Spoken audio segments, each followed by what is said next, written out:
انسان میں جو ایک جنسی طلب ہے، اس میں جو ایک شہوت کا مادہ ہے، انسان نے خام خواہ اپنے اوپر قدغنیں عائد کر لی ہیں، اور صحیح اور غلط اور جائز اور ناجائز، ماں بیٹی بیوی میں خام خواہ کی ایک تفریق ہے جو انسان نے قائم کر لی ہے۔ یہ تمام تفریقیں غیر فطری ہیں، اس لیے کہ حیوانات میں ہم یہ دیکھتے ہیں کہ ایسی کوئی تفریق موجود نہیں ہے، بلکہ یہ کہ جیسے پیاس لگے کسی انسان کو تو پانی جہاں سے مل جائے، یا یہ کہ اگر بھوک لگتی ہے تو جہاں سے بھی اس کی انسان تشفی کر لے، اسی طور سے یہ بھی ایک انسان کی طبعی خواہش ہے جیسے وہ ابھرے ویسے ہی اس کو جس طور سے بھی موقع ملے اس کی تسکین حاصل کر لینی چاہیے۔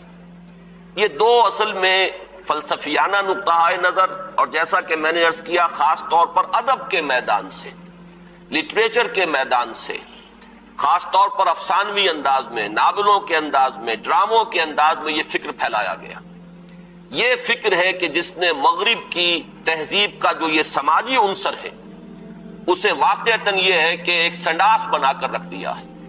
جیسا کہ میں نے عرض کیا کہ ویسے تو پورے یورپ میں، اور اسی کا عکس ہے اس وقت پوری دنیا میں، اس تہذیب کے اثرات موجود ہیں، لیکن یہ کہ درجات ہیں۔ تو درجے کے اعتبار سے دیکھا جائے تو غالباً برطانیہ کا معاشرہ اور اس کے ساتھ یہ اسکینڈینیوین کنٹریز جو ہیں، یہ اس معاملے میں اس وقت پوری نوع انسانی کے امام شمار کیے جا سکتے ہیں۔ مجھے چونکہ امریکہ بھی جانے کا اتفاق ہوتا رہتا ہے تو میں نے یہ محسوس کیا کہ امریکی معاشرہ ابھی اس اعتبار سے بہت پیچھے ہے۔ یورپ کو اس میں پیش قدمی کا اور امامت کا شرف حاصل ہو چکا ہے، اور خاص طور پر یورپ میں بھی یہ تین ممالک جو ہیں یہ بہت آگے نکل گئے ہیں۔ چنانچہ شرم اور حیا نام کی کسی شے کا کوئی وجود وہاں نہیں ہے، عصمت و عفت کا کوئی تصور موجود نہیں ہے۔ معلوم ہوتا ہے کہ یہ چیزیں انسان کی لغت کی میں سے خارج ہو چکی ہیں، اس کے سوچ کے دائرے سے باہر ہو چکی ہیں۔ اور اسی کا سب سے بڑا مظہر یہ ہے کہ آپ کو معلوم ہوگا کہ برطانیہ میں بھی یہ قانون منظور ہو چکا ہے، اور اسکینڈینیوین کنٹریز میں بھی، کہ دو مردوں کی شادی بھی ہو سکتی ہے۔ دو مرد لیگلی، قانونی طور پر شوہر اور بیوی کی حیثیت سے رہ سکتے ہیں، قانون انہیں تسلیم کرے گا یہ شوہر ہے اور یہ بیوی ہے۔ اب اس درجے پرورشن، اس درجے فطرت انسانی کا مسخ ہو جانا، یہ چیز کہ جو ناقابل قیاس ہے، لیکن یہ کہ بالفعل دنیا کے اندر یہ موجود ہے۔ اور پچھلے دنوں جب مجھے اتفاق ہوا جانے کا سویڈن، تو وہاں معلوم ہوا کہ ایک پاکستانی بھی ہیں، ایک سرحد کے رہنے والے صاحب، جنہوں نے کہ ایک لڑکے سے وہاں شادی کی ہوئی ہے، اور قانونی اعتبار سے وہ میاں اور بیوی کی حیثیت سے وہاں مسلم طور پر زندگی گزار رہے ہیں۔ یہ جو معاملہ ہے، مجھے زیادہ صدمہ جس بات کا ہوا وہ اس پہلو سے کہ اس معاشرے کی جو اچیومنٹس ہیں، جو انہوں نے خوبیاں حاصل کی ہیں، ہمارا معاشرہ جو ہے ان کے بارے میں تو سوچنے کو بھی تیار نہیں۔ مثلاً یہ کہ سیاسی سطح پر مساوات، معاشی کفالت کا اصول، کہ کوئی شخص وہاں بھوکا نہیں رہ سکتا، ہر شخص کی گویا کہ کفالت جو ہے وہ ریاست کے ذمے ہے۔ وہ باتیں جو اسلام نے دی تھی، جو حضرت عمر فاروق رضی اللہ تعالیٰ عنہ کے قول منسوب ہے کہ اگر دجلہ و فرات کے کنارے کوئی کتا بھی بھوکا پیاسا مر گیا تو عمر قیامت کے دن ذمہ دار ہوگا۔ یہ نقشہ واقعہ ہے، تسلیم کرنا پڑتا ہے کہ ان لوگوں نے اس چیز کو آج کی دنیا میں بالفعل حاصل کر کے دکھایا ہے۔ سماجی مساوات کا یہ عالم کہ اگر کوئی فائنینس منسٹر، اسے بھی اگر اپنا چیک کیش کرانا ہے تو وہ بھی بینک میں اسی طرح لائن میں لگتا ہے جیسے کوئی عام شہری لگتا ہے۔ یہ سماجی مساوات کہ غریب سے غریب آدمی بھی وہاں پر جو بھی ہے، چاہے وہ ویلفیئر پر زندگی گزار رہا ہو، وہ خود معذور ہو چکا ہو، اور صرف اسے حکومت کی طرف سے جو ہے سہولتیں حاصل ہو، لیکن اس کا بچہ بھی اگر بیمار ہوگا تو اسے وہی علاج میسر آئے گا جو وہاں کسی کروڑ پتی کے بچے کو علاج میسر آئے گا، اور اس کے بچے کو بھی وہی تعلیم ملے گی جو کسی منسٹر کے بچے کو تعلیم حاصل ہو سکے۔ یہ چیزیں جو ان کے ہاں اچھی ہیں فی الواقع، جو اصلاً تو ہماری تھی، لیکن یہ ہے کہ اس وقت اگر ہمیں وہاں پر یہ چیزیں نظر آتی ہیں تو مجھے تو وہی احساس ہوا تھا کہ کتابیں اپنے آبا کی یہ موتی علم و حکمت کے جو دیکھیں، ان کو یورپ میں تو دل ہوتا ہے سی پارا، چیزیں ہماری تھیں لیکن یہ انہوں نے کر کے دکھائی۔ بدقسمتی ہماری یہ ہے کہ ان چیزوں کے بارے میں تو ابھی ہمارے ہاں کوئی سوچ نہیں، ادھر پیش قدمی کا کوئی امکان نہیں۔ ہم سینکڑوں کوس دور ہیں اس سے کہ اس قسم کے کوئی ہم معاشرتی ارتقاء جو ہے اس کے بارے میں سوچ بھی سکیں. لیکن جو ان کی گندگی ہے جس نے کہ ان کو تباہ کر کے رکھ دیا ہے، خاندانی نظام ٹوٹ پھوٹ کر رہ گیا ہے. جیسا کہ میں نے عرض کیا کہ شرم اور حیا جو ہے وہ ان کی لغت سے خارج ہو چکے ہیں، عصمت و عفت کے الفاظ بے معنی ہو چکے ہیں. یہ وہ گندگیاں ہیں کہ جن کو اپنے اس معاشرے کے اندر لانے کے لیے ہمارے ہاں ایک طبقہ ہے کہ جو پورے طور پر فعال ہے، اگرچہ عددی اعتبار سے اس کی کوئی حیثیت نہیں، وہ ایک بہت ہی حقیر اقلیت ہے، لیکن معنوی حیثیت ہے. اخبارات میں ان کے مضامین چھپتے ہیں، وہ دانشور شمار ہوتے ہیں، سرکاری حلقے جو ہیں وہ ان کو سپورٹ کرتے ہیں، ذرائع ابلاغ جو ہے ان تک ان کی رسائی ہے. لہذا اس معاشرے میں تیزی کے ساتھ یہ چیزیں جو ہیں وہ سرایت کرتی چلی جا رہی ہیں.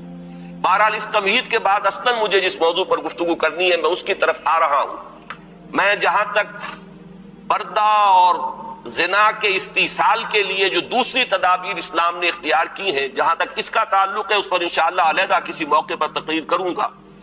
آج کے لیے میں نے طے کیا ہے کہ صرف اس مسئلے کو اچھی طرح ہم تھریش کریں، دیکھیں کہ واقعتاً نظریہ مساوات مرد و زن اس میں کوئی حصہ درست ہے یا نہیں ہے، تو کون سا ہے. ہمارے سامنے کسوٹی اور معیار جو ہے وہ اللہ کی کتاب ہے، اس کے رسول صلی اللہ علیہ وسلم کی سنت ہے. ہمیں ان دونوں چیزوں کے حوالے سے دیکھنا ہے کہ اس نظریے میں صداقت کا ایلیمنٹ کتنا ہے اور دھوکہ اور فریب کا حصہ کتنا ہے.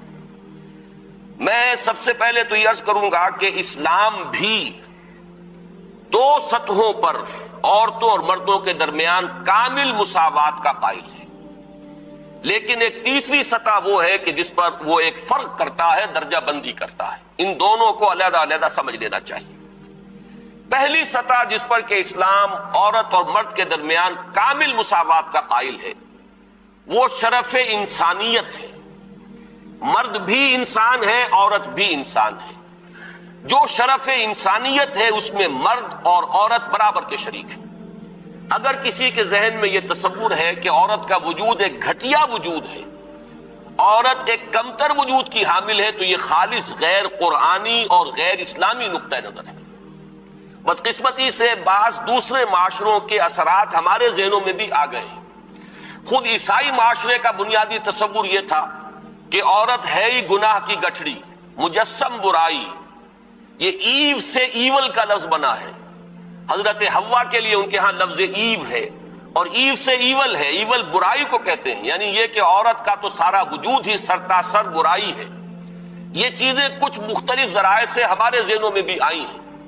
پھر یہ کہ یہ معاشرہ جو ہے ہمارا جو پس منظر ہے تاریخی ہندو معاشرہ، اس میں بھی عورت کے گھٹیا ہونے کا تصور موجود ہے. تو سب سے پہلے یہ کہ ہمیں اپنے قلوب کا، اذہان کا جائزہ لے لینا چاہیے کہ اگر اس طرح کا کوئی جرثومہ ہمارے فکر میں ہے تو یہ خالص غیر قرآنی، غیر اسلامی ہے. شرف آدمیت جس کا نام ہے اس میں عورت اور مرد برابر اور مساوی طور پر شریک ہے. میں نے اس کے ضمن میں آپ کے سامنے ایک تو آیہ مبارکہ پڑھی ہے سورہ نساء کی. آپ کو معلوم ہے کہ معاشرتی مسائل پر قرآن مجید کی جامع ترین سورت سورہ نساء ہے. اس کا آغاز ہی اس سے ہوتا ہے کہ یا ایھا الناس، اے لوگو، اتقوا ربکم الذی خلقکم من نفس واحدۃ وخلق منها زوجها وبث منہما رجالا کثیرا ونساء. اے لوگو، اپنے اس رب کا تقوی اختیار کرو جس نے تمہیں ایک انسانی جان سے پیدا کیا، اسی سے اس کا جوڑا بنایا، اور ان دونوں سے کثیر تعداد میں مردوں اور عورتوں کو زمین میں پھیلا دیا. گویا کہ پوری نوع انسانی ایک انسانی جوڑے کی نسل ہے. آدم اور حوا علیہ السلام انہی کی اولاد ہیں تمام انسان. اس پہلو سے تمام انسان بھی برابر ہیں، اگرچہ نسلیں ان کے اندر وجود میں آ گئی ہیں، اگرچہ شکلیں مختلف ہو گئی ہیں، رنگتیں ان کی تبدیل ہو گئی ہیں، ایک دوسرے سے بہت مختلف ہو گئی ہیں، لیکن یہ کہ تمام شعوب و قبائل کا فرق ہو یا لونی یا لسانی فرق ہو، ان سب کی کوئی حقیقت اس اعتبار سے نہیں ہے کہ کوئی ان میں اونچا ہو جائے کوئی نیچا ہو جائے. کلکم بنو آدم و آدم من تراب، تم سب کے سب جو ہو آدم کی نسل سے ہو اور آدم مٹی سے بنائے گئے تھے. لا فضل لعربی علی عجمی ولا لعجمی علی عربی ولا لاحمر علی اسود ولا لاسود علی احمر الا بالتقوی. یہ معاملہ جہاں عربی اور عجمی اور کالے اور گورے کے مابین ہے، وہیں مرد اور عورت کے مابین بھی. ایک ہی انسانی نسل. اور آج بھی آپ دیکھیے آدم و حوا سے آگے گزر کر آخر ایک ہی ماں باپ کی اولاد میں بیٹے بھی ہوتے ہیں، بیٹیاں بھی ہوتی ہیں. ایک ہی باپ کے نطفے سے بیٹا بھی ہے اور بیٹی بھی ہے. ایک ہی ماں کے بطن سے بیٹی کی بھی ولادت ہو رہی ہے اور بیٹے کی بھی ہو رہی ہے. تو کوئی فرق و امتیاز ان کے مابین اس پہلو سے کہ مرد مرد ہونے کے ناطے اعلیٰ ہو اور عورت عورت ہونے کے حوالے سے گھٹیا اور ادنا ہو، یہ خالص غیر اسلامی غیر قرآنی تصور ہے. شرف آدمیت، شرف انسانیت میں یہ بالکل مساوی ہے. دوسری چیز کہ جس میں اسلام پوری مساوات تسلیم کرتا ہے وہ ہے نیکی کا میدان، خیر کا میدان، اخلاق کا میدان، روحانیت کا میدان. اس میں بھی دونوں برابر ہیں، ان میں کوئی تفریق نہیں، کسی پہلو سے کوئی فرق نہیں. میں نے اس کے ضمن میں ایک طویل آیت قرآن مجید کی آپ کو پڑھ کر سنائی ہے. آپ خود غور کریں گے کہ یہ جو گردان کا سا انداز یہاں لیا گیا ہے سورہ احزاب کی آیت نمبر 36 میں، آیت نمبر 35 میں، اس سے آپ خود اندازہ کر سکتے ہیں کہ تصور کیا دینا مقصود ہے. ان المسلمین والمسلمات، بے شک مسلمان مرد مسلمان عورتیں، والمومنین والمومنات، مومن مرد مومن عورتیں، والقانتین والقانتات، فرما بردار مرد فرما بردار عورتیں، والصادقین والصادقات، راست باز مرد راست باز عورتیں، والصابرین والصابرات، صبر کرنے والے مرد اور صبر کرنے والی عورتیں، والخاشعین والخاشعات، اللہ سے